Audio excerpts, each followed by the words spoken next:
28वां अध्याय। सब्त के दिन के बाद सप्ताह के पहले दिन पौ फटते ही मरियम मगदलिनी और दूसरी मरियम कब्र को देखने आई। और देखो, एक बड़ा भूमिडोल हुआ, क्योंकि प्रभु का एक दूत स्वर्ग से उतरा और पास आकर उसने पत्थर को लुढ़का दिया और उस पर बैठ गया। उसका रूप बिजली का सा और उसका वस्त्र पाले की नाई उज्जवल था। उसके भय से पहरुए कांप उठे और मृतक समान हो गए। स्वर्गदूत ने स्त्रियों से कहा कि तुम मत डरो, मैं जानता हूं कि तुम यीशु को जो क्रूस पर चढ़ाया गया था ढूंढती हो। वह यहाँ नहीं है, परंतु अपने वचन के अनुसार जी उठा है। आओ ये स्थान देखो जहां प्रभु पड़ा था, और शीघ्र जाकर उसके चेलों से कहो कि वे मृतकों में से जी उठा है, और देखो वह तुमसे पहले गलील को जाता है, वहां उसका दर्शन पाओगे। देखो, मैंने तुमसे कह दिया। और वे भय और बड़े आनंद के साथ कब्र से शीघ्र लौटकर उसके चेलों को समाचार देने के लिए दौड़ गई। और देखो, यीशु ने मिला और कहा सलाम, और उन्होंने पास आकर उसके पांव पड़कर उसको दंडवत किया। मैं इस शुभ प्रातःकाल के उत्साह और आनंद की कल्पना ही कर सकता हूँ, परंतु मैं ये सोचता हूँ कि उन्होंने उसके पैर पकड़कर उसे दंडवत कैसे किया होगा, क्योंकि उसने मरियम से कहा था कि वह उसे न छुए, क्योंकि वह अभी तक पिता के पास स्वर्ग में नहीं गया था। यदि हम उसके मूल यूनानी शब्द का अर्थ देखेंगे तो इसका अर्थ है मुझ पर मत लटक। संभव है कि मरियम उसे इस प्रकार पकड़ चुकी थी कि वह उसे मझधार में छोड़कर न जाए। इस कारण यीशु ने कहा था कि मरियम उस पर न लटके, क्योंकि वह न तो उसे छोड़ेगा और न ही उसका त्याग करेगा। जब वह दूर थी तब थी, परंतु अब नहीं। इसलिए जा और मेरा एक काम करके चेलों से कह दे, मैं जीवित हूँ। यहाँ वे उसके पैरों में उपासना हेतु लटकी थी। तब यीशु ने उनसे कहा, मत डरो, मेरे भाइयों से जाकर कहो कि गलील को चले जाएं, वहां मुझे देखेंगे। वे जा ही रही थी कि देखो, पहरुओं में से कितनों ने नगर में आकर पूरा हाल महायाजकों से कह सुनाया। तब उन्होंने पुरनियों के साथ इकट्ठे होकर सम्मति की और सिपाहियों को बहुत चांदी देकर कहा कि यह कहना कि रात को जब हम सो रहे थे तो उसके चेले आकर उसे चुरा ले गए, और यदि यह बात हाकिम के कान तक पहुंचेगी तो हम उसे समझा लेंगे और तुम्हें जोखिम से बचा लेंगे। सो उन्होंने रुपए लेकर जैसा सिखाए गए थे वैसा ही किया। और ये बात आज तक यहूदियों में प्रचलित है। और 11 चेले गलील में उस पहाड़ पर गए जिसे यीशु ने उन्हें बताया था, और उन्होंने उसके दर्शन पाकर उसे प्रणाम किया, पर किसी किसी को संदेह हुआ। यीशु ने उनके पास आकर कहा कि स्वर्ग और पृथ्वी का सारा अधिकार मुझे दिया गया है। क्या आप कल्पना कर सकते हैं कि स्वर्ग और पृथ्वी का अधिकार क्या है? इसलिए तुम जाकर। विचित्र बात यह है कि वह कहता है कि सारा अधिकार मुझे दिया गया है, इसलिए तुम जाओ, परंतु उसने यह भी कहा कि वह उनके साथ रहेगा।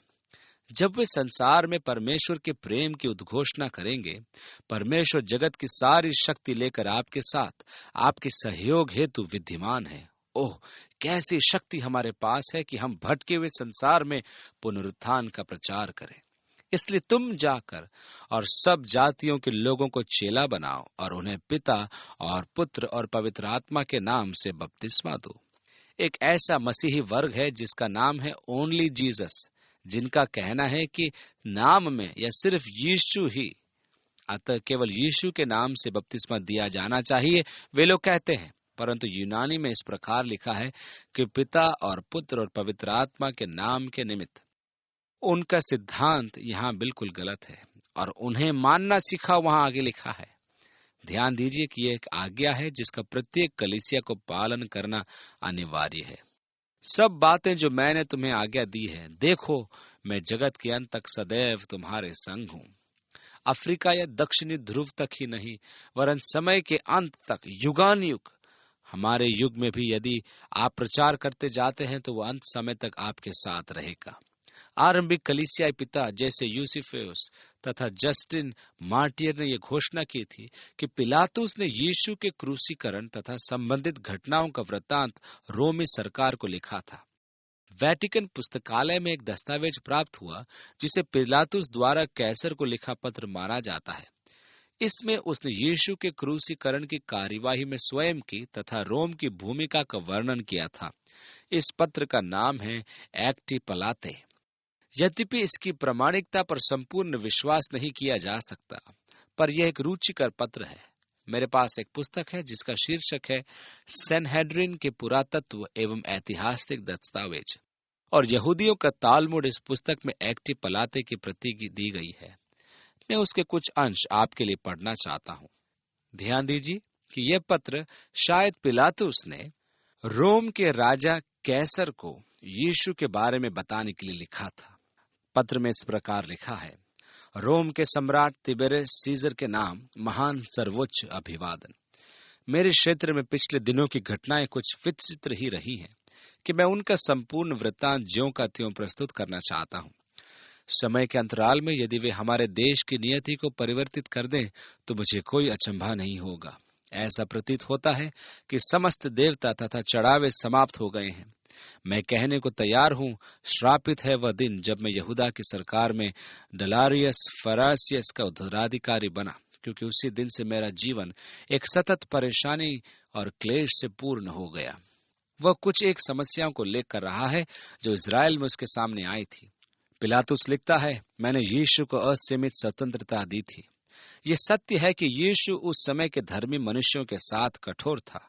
मेरे विचार में उस नासरी स्वतंत्रता पर प्रतिबंध न लगाने में राजनीतिक कारण मुख्य था। वह शास्त्री और फरीसियों से कहता था, तुम सांप के बच्चे हो, तुम सफेदी की हुई कब्रें हो। तुम मनुष्यों को भले दिखाई देते हो, परंतु तुम्हारे आंतरिक जीवन में मृत्यु भरी है। अन्य समयों पर धनी तथा अभिमानियों के दान का ठट्टा करता था और कहता था कि निर्धन का एक पैसा परमेश्वर की दृष्टि में अधिक महत्वपूर्ण है।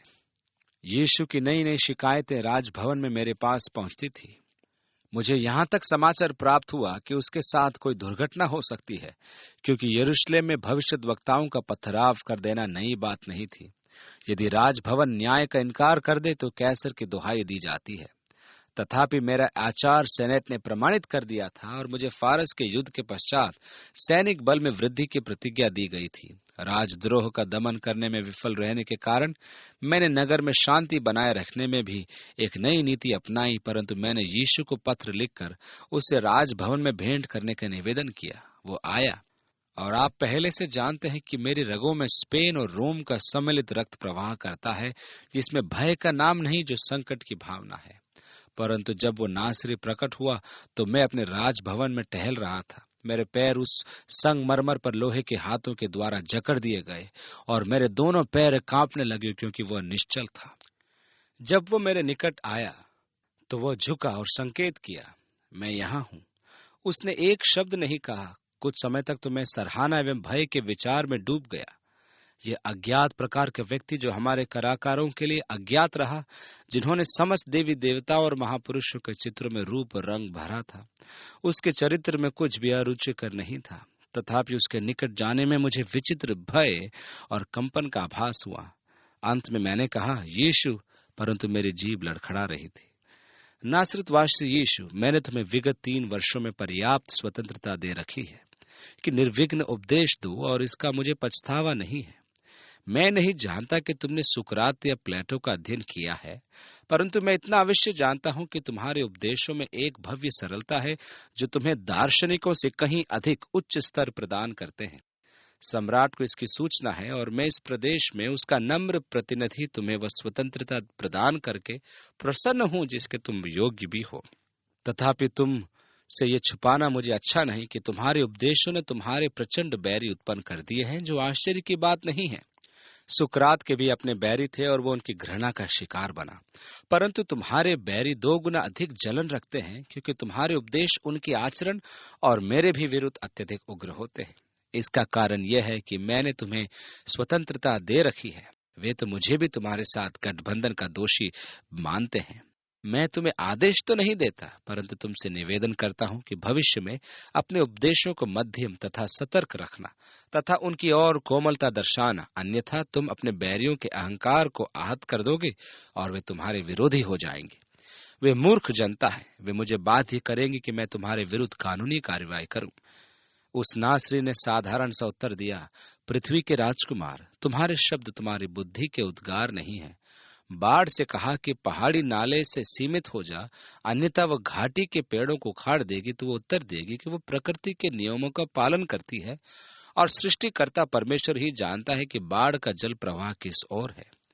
मैं तुमसे सच कहता हूं कि शारोन के गुलाब खिलने से पूर्व धर्मी का रक्त बहा दिया जाएगा। तेरा रक्त बहाया नहीं जाएगा, मैंने अत्यधिक भावनात्मक होकर कहा।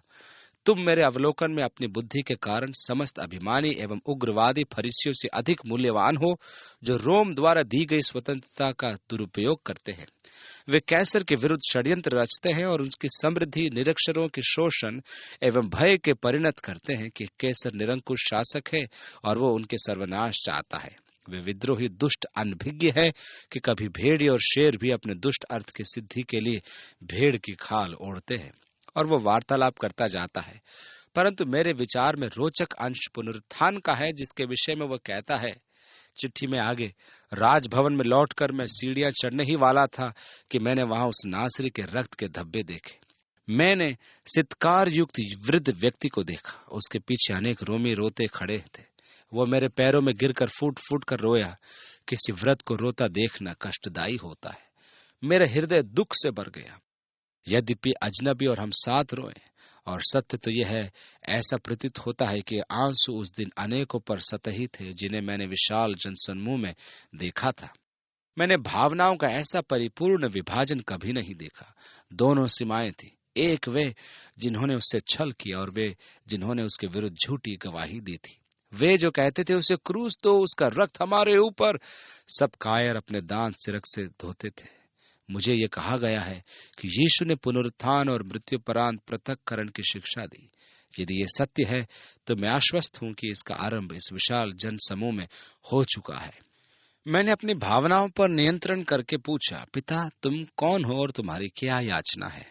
उसने जवाब दिया, मैं अरिमतिया का यूसुफ हूँ और मैं अपने घुटनों पर तुमसे भिक्षा लेने आया हूँ कि नासरत वासी यीशु के अंतिम संस्कार की अनुमति प्राप्त करो।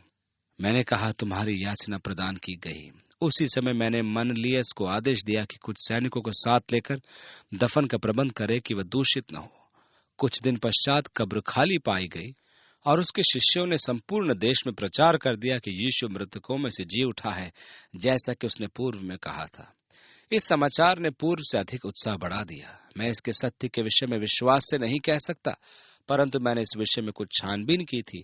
आप स्वयं उसका परीक्षण करके देख सकते हैं कि मैं क्या दोषी हूं, जैसा हेरोदेस कहता है। यूसुफ ने यीशु को अपनी कब्र में गाड़ा था। अब उसने या तो पुनरुत्थान की कहानी गढ़ी या स्वयं के लिए दूसरी कब्र तैयार की, मैं नहीं कह सकता। यीशु के दफन के दूसरे दिन याजकों में से एक ने राजभवन आकर मुझे सूचना दी कि उसके शिष्य उसके लोथ को चुराकर छिपाने की योजना बना रहे हैं कि कह सकें कि वह जी उठा, जैसा कि उसने कहा था। मैंने राजसी सुरक्षा सैनिकों के कैप्टन मेल्कस को कहा कि वह यहूदी सैनिकों को लेकर जाए और जितनों की आवश्यकता हो कब्र की चौकसी पर लगा दे, और यदि कोई घटना घटी तो दोष उनका होगा, रोमियों का नहीं। जब कब्र के खाली होने की सनसनी फैल गई तो मुझे ऐसी चिंता हुई जैसे पूर्व में कभी नहीं। मैंने मेल्कस को बुलवाया, जिसने मुझसे कहा था कि उसने सेनापति बेनेशिम को 100 सैनिकों के साथ कब्र पर तैनात किया था। उसने मुझे जानकारी दी कि बेनेशिम और उसके सैनिक प्रातःकाल की घटना से अत्यधिक घबराए हुए थे। मैंने बेनेशिम को बुलवाया, जिसने मुझे निम्न घटनाओं का ब्यौरा दिया। उसने कहा, लगभग 4 घंटे उन्होंने कब्र पर एक सुंदर प्रकाश देखा। उसने सोचा कि स्त्रियां यीशु को लोथ पर अभ्यंजन लगाने आई हैं, परंतु वह अपनी प्रथा के अनुसार समझ नहीं पाया कि वे सैनिकों के मध्य से बचकर कैसे पहुंची। अभी असमंजस में ही था कि संपूर्ण स्थान ज्योतिर्मय हो गया और वहां मृतकों का एक समूह कफन के साथ ही खड़ा था। सब के सब हर्षातिरेक में चिल्ला रहे थे, जबकि चारों ओर तथा आकाश में ऐसा मधुर संगीत था जो हमने कभी नहीं सुना था, और वायुमंडल परमेश्वर की स्तुति के स्वर्ग से गूंज उठा था। इस समय पृथ्वी डगमगा रही थी और मैं इतना रोगी एवं दुर्बल प्रतीत कर रहा था कि अपने पैरों पर खड़ा न हो पा रहा था। उसने कहा कि धरती उसके पैरों तले से खिसक रही थी और वह मूर्छित हो गया। इसके पश्चात उसे कुछ ज्ञान नहीं कि क्या हुआ। मैंने उससे पूछा कि चेतना पाने पर वह किस अवस्था में है। उसने कहा कि वह मुंह की ओर धरती पर पड़ा था। मैंने उससे पूछा कि प्रकाश के विषय में उसे भ्रम तो नहीं हुआ था, ऐसा तो नहीं कि पूर्व की लालिमा थी। उसने कहा कि पहले तो उसने यही सोचा था, परंतु केवल एक ऐसे जैसे पत्थर गड़े हों। फिर उसे ध्यान आया कि वहां गहन अंधकार था और उसे ध्यान आया कि दिन में बहुत समय है। मैंने पूछा कि अकस्मात ही नींद से जागने के कारण चक्कर तो नहीं आ रहे थे, क्योंकि ऐसी अवस्था में इस प्रकार का दर्शन होता है। उसने कहा कि नहीं, वो तो पूरी रात जागता रहा, क्योंकि सोने का दंड मृत्यु था। उसने कहा कि उसने कुछ सैनिकों को सो जाने दिया था और कुछ सो रहे थे। मैंने पूछा कि दृश्य कितने समय तक था। उसने कहा कि वह नहीं जानता, परंतु उसके आंकलन में लगभग 1 घंटा। उसने कहा कि दिन के प्रकाश से वो छिप गया था। मैंने पूछा कि चेतना पाने पर क्या कब्र पर गया? उसने कहा नहीं, क्योंकि वो डर गया था, और जैसे ही आदेश आया वे अपने निवास पर पहुंच गए। मैंने फिर राजा उससे पूछा कि क्या महायाजकों ने उससे प्रश्न पूछे? उसने कहा कि पूछे, और कहा कि कहना भूकंप था तथा वे सो गए थे, और उसे धनराशि दी कि कह दे। उसके शिष्य उसे चुरा कर ले गए, परंतु उसने किसी शिष्य को नहीं देखा था। उसने तो लोथ के जाने की सूचना भी नहीं थी, जब तक कि उसने इसका समाचार नहीं सुना। मैंने याजक के विषय जिसने उससे प्रश्न पूछे थे उसकी व्यक्तिगत राय पूछी। उसने कहा कि कुछ का विचार था कि यीशु मनुष्य था ही नहीं, वो मरियम से पैदा हुआ ही नहीं था। बैतलहम में कुंवारी से उत्पन्न बालक यीशु नहीं था। ये व्यक्ति तो पृथ्वी पर पूर्व से था, वो इब्राहिम था। मुझे ऐसा प्रतीत होता है कि यदि यहूदी कथा सत्य है तो ये निष्कर्ष सही है। अतः उसके जीवन का सारांश है कि वह इस व्यक्ति के जीवन से जुड़ गया, जैसा कि दोनों मित्र तथा बैरियों द्वारा साक्षी है। उसके हाथों में तत्व उसी प्रकार है जिस प्रकार कुमार के हाथ में मिट्टी। वो पानी का मय बना सकता है, वो मृत्यु को जीवन में परिवर्तित कर सकता था, वो रोग को स्वास्थ्य में परिवर्तित कर सकता था, वो सागर को शांत कर सकता था, वो आंधी को शांत कर सकता था। अब यदि वह ये सब कुछ और यहूदी जैसा वर्णन करते हैं, तो मैं कहता हूं कि उसके इन कार्यों ने ही उसके बैरी उत्पन्न किए। उस पर अपराध का दोष नहीं था, उस पर कानून के उल्लंघन का दोष नहीं था, उस पर किसी के साथ बुराई का दोष नहीं था। ये समस्त सत्य हजारों जानते हैं तथा उनके बैरी भी जानते हैं। अतः मैं कहने के लिए तैयार हूं, जैसा मनीलास ने क्रूस पर कहा था, यह वास्तव में परमेश्वर का पुत्र था। यह एक्टोप्लाटी था। यह वह स्रोत है जो उसकी सच्चाई के साक्षी है। हम नहीं जानते कि यह पत्र सत्य है या नहीं। अतः मैं कहता हूं कि प्रारंभिक कलीसियाई पितरों ने कहा कि यह पत्र पिलातुस का लिखा है, जो उसने रोमी सरकार को भेजा था कि अपनी सफाई प्रस्तुत करे। आइरेनियस ने इसका संदर्भ दिया है। जस्टिन मार्टियर तथा प्रारंभिक कलीसिया के इतिहासकार भी इसका उल्लेख करते हैं। यह सत्य है या नहीं मैं नहीं जानता, परंतु जो कहानी हम मत्ती के सुसमाचार में पढ़ते हैं वह निश्चय ही सत्य है कि यीशु मृतकों में से जी उठा, स्वर्ग में गया और हमें अपने में ग्रहण करने पुनः आ रहा है कि अपना राज्य स्थापित करे और पृथ्वी पर राज्य करे। आप उसके राज्य के भागीदार हैं या नहीं, आपके निर्णय पर निर्भर करता है कि आप उसके साथ कैसा न्याय करेंगे। क्या आप उसे अपना जीवन का राजा एवं प्रभु बनाकर उसको ताज पहनाते हैं? यदि हाँ, तो आप उसके अनंत राज्य के नागरिक बन चुके हैं और आप उस राज्य के महिमा के सहभागी होंगे। पिता अवश्य उस प्रार्थना का उत्तर देगा। यीशु ने एक बार प्रार्थना की थी, पिता मैं चाहता हूं कि ये जो मेरे साथ रहे हैं मुझे उस महिमा में देखें जो संसार की स्थापना से पूर्व मेरी तेरे साथ है। परमेश्वर ने इसकी पुष्टि हेतु कहा, मैंने तुझे महिमा दी है और फिर से महिमा प्रदान करूंगा। वह महिमा का दिन। जब मैं प्रकाशित वाक्य की पुस्तक के अंत में यूहन्ना के साथ आज के संसार को देखता हूं और दुख और कष्ट देखता हूं तथा संघर्ष देखता हूं, समस्याएं देखता हूं कि कैसे वे बढ़ती चली जा रही हैं, तो देखता हूं कि यीशु ने कहा, देखो मैं जल्दी आता हूं। तो यूहन्ना ने कहा, प्रभु यीशु जल्दी आ। इस प्रकार हम मत्ती के सुसमाचार के अध्ययन का अंत करते हैं। अंतिम अध्ययन में भी एक सुसमाचार का अध्ययन होगा।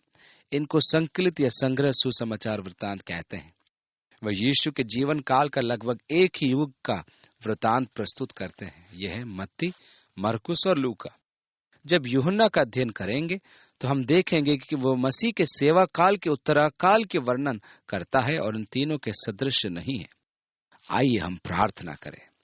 पिता, हम आपके वचन के लिए आभार अर्पित करते हैं। हम मसीह यीशु की मृत्यु के लिए तथा उन कष्टों के लिए जो उसने हमारे उद्धार के लिए वहन किए आभारी हैं। पिता, हम विनती करते हैं कि आज पवित्र आत्मा मसीह यीशु के जीवन को हमारे लिए वास्तविक बनाए। आज जब हम पिलातुस के स्थान पर खड़े होते हैं और यीशु के विषय में अपना निर्णय लेते हैं, तो प्रभु हमारी सहायता कर कि हम संसार के दबाव में न आए, परंतु हम उस क्षीण वाणी को सुने जो तेरी आत्मा की है, कि हम अपने विवेक और मन का पालन करें, क्योंकि तू सत्य और उचितता का गवाह है। और तब हम प्रभु यीशु के प्रभुता के अधीन संपूर्ण रूप से आरक्षण रहित समर्पण कर दें। उसके नाम में मांगते हैं, आमीन।